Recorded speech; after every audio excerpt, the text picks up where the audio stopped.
Creator. We are back with another video. Today, you see the title, guys. You see the title. This video is going to be for you guys who are traveling and who aren't used, who never traveled before, don't know what to ask for, right? So this video is for non-negotiables.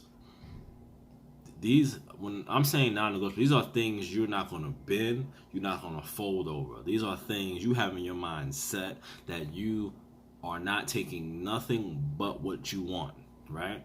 Now, when you're traveling, you have to have that in mind. You have to know what your standards are.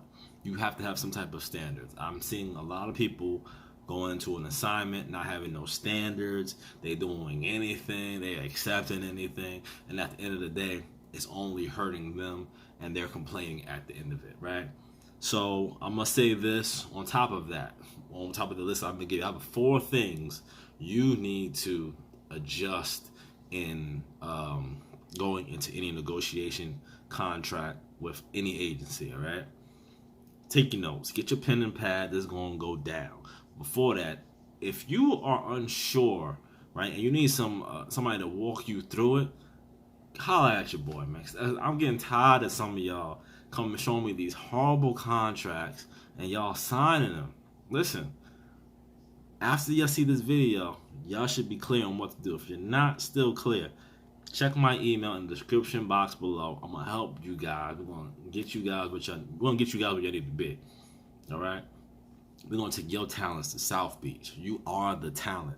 Don't ever forget that. So let's get into these 4 things that are non-negotiable. Things that you're not going to move on. Things that you already have set in your mind that, listen, if it's not this, I don't want it. Number 1. We jump to number 1 on y'all. Money, right? The whole purpose of traveling is for money. So if you have a price locked in your mind that you want, stick with that price. Don't ever go below that price. Me, I know my price. I know the price that I will never go below, right? I would never travel any place below a certain price. If I don't get the price that I want, I'm not going to take it. I could care less. There are plenty of assignments out there, and there will be plenty more to come. Me falling back and waiting for a minute to get the assignment that I want, I can do that, and you guys should do it as well. Don't jump on any assignment thinking you have to do it. There'll be other ones, and they're going to be giving you the money you want. So that's the number 1. If it is non-negotiable, the price you have set in your mind, think about the bills you have home, and think about the bills you will accumulate when you are on the road. So with that said, make sure before you jump into an assignment and you sign that contract, look at all your bills, put them all together, and then look at the bills you may end up collecting while you're on the road and say, this amount of money, if it's not this, I don't want it. If it's not this, it has to be this amount or higher. And you want the higher. You want the highest. All right, so that's number 1. Number 2, housing. Now, housing has to be non-negotiable as well for you guys. The reason why I say that, because you have to sit. Now, this is more so for you. The first one is for your recruiter. You tell your recruiter you want this price, but this second one is for you. You have to say, listen, if the housing that I have to have a housing within a certain distance of the hospital, because God forbid if something happens to my vehicle, I am shit out of luck. I need to be able to get to the hospital and back home if my car is in the shop. If you are an hour away from your assignment, it's not helping you, because eventually at some point your car will break down. You will have to put your car in the shop and you have to get to work. Now, you can easily call out, yes, but if you are still close to the hospital, you can get your car to the shop and go to work and come back. That way you didn't miss a day of losing any money. You still made money for that day. You guys got to kind of think ahead of that. I mean, I understand housing is hard to find within the close vicinity of the hospital, but I would say this: going 2 hours out or an hour and some change, and no man's land is not going to help you at all. Sometimes you just got to just bite the bullet and pay a little extra for that housing. And that's why it goes back to number one. Never compromise the pay that you want. What you want is what you want, and you stick to it. You tell your recruiter that's what you want. So with number one, that's how it falls into number two. It's housing, right? So that housing is for yourself to really realize, like, listen, I need to get housing within this area, and it has to kind of be within my budgeting, all right? You may have to sacrifice a lot of things. You may have to be living in a house with at least 12 people, but as long as you get that certain budget and you're close enough to the hospital, you'll feel good. Number three is interesting. When you are assigned to a recruiter, when that recruiter calls you because you filled out an application for their site, because you've seen a job posting, your recruiter's going to ask you, what is it you're looking for? You know what you want to say? You're going to say you're looking for a bonus, right?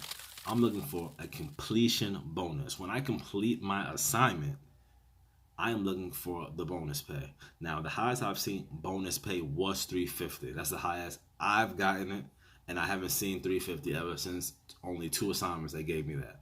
Other than that, I've only seen $250. Now, I'm gonna go with the standard one, which is $250 that I've been getting. I can't go with $350 because that was 2 occasions when it was kind of rare. But at this moment, I've only been getting $250 lately. Now, completion bonus is when you complete your assignment. That means from the first month all the way to that last month.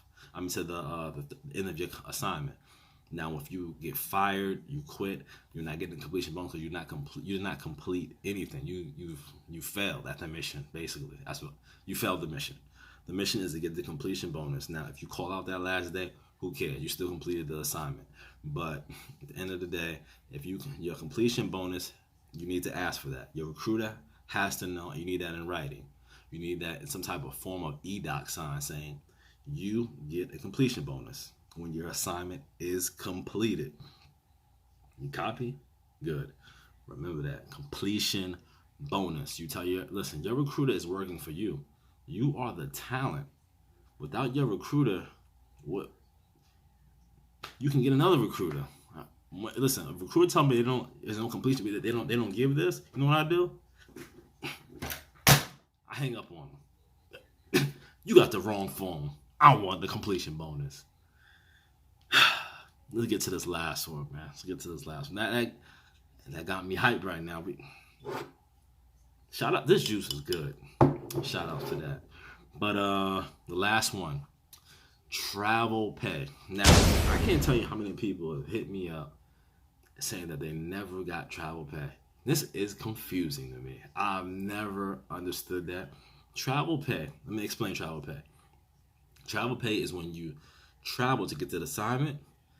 So the highest they're gonna give you is $500. They break it up into 2 payments. When you first go and when you leave, right? Do not mix number 3, which is bonus pay, with travel pay. 2 different sets of pays. 2 different. I said it again. 2 different. They're not the same. 2 different things. You're traveling there, $250, and you will receive that your first week. Because you normally won't get a check your first week. You'll get a check your second week of working. So your first week, you'll get $250 coming to you. Boom. Then your second week, you get your regular pay. Then when you complete your whole assignment, you get another $250, which would make it what? $500 around the board. Now, this is the part where people are messing up. This is why I tell you, when your recruiter calls you and say, what do you need? You tell them this. Listen, I watched a Traveling Beards video. Matter of fact, I'm going to direct you to the channel. This brother has been traveling for years. He tells me he gets travel pay, bonus pay. Can you match that? If you don't, you hang up on him immediately. All right? Immediately. You tell them you need bonus pay and travel pay.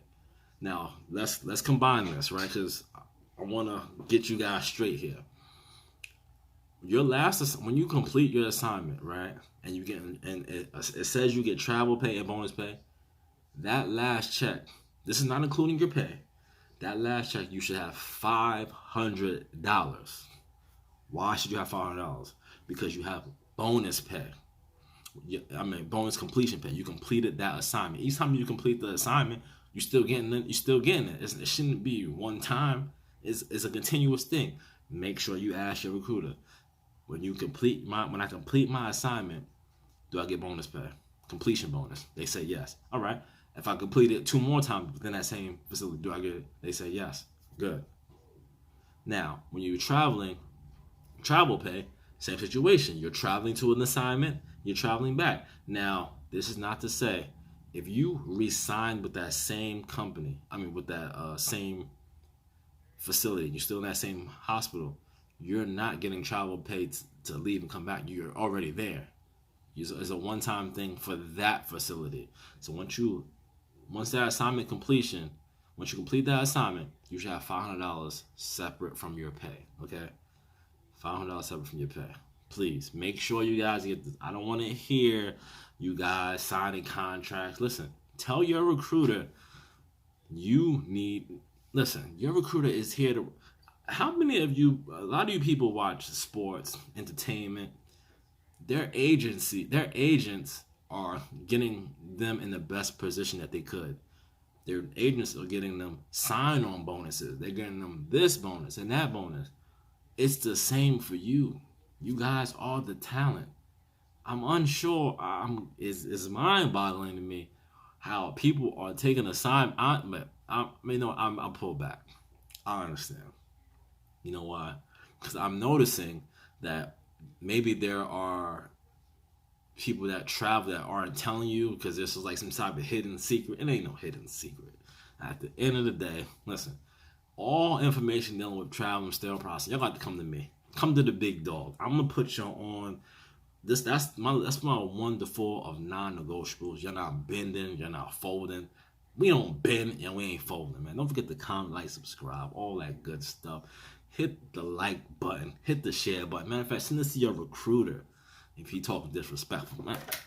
Hang up the phone on him. Matter of fact, don't do that. Hang up the phone on him. I'm out, guys. Peace. Couple things in this game I need, man. Gotta get my money right. Couple things else too.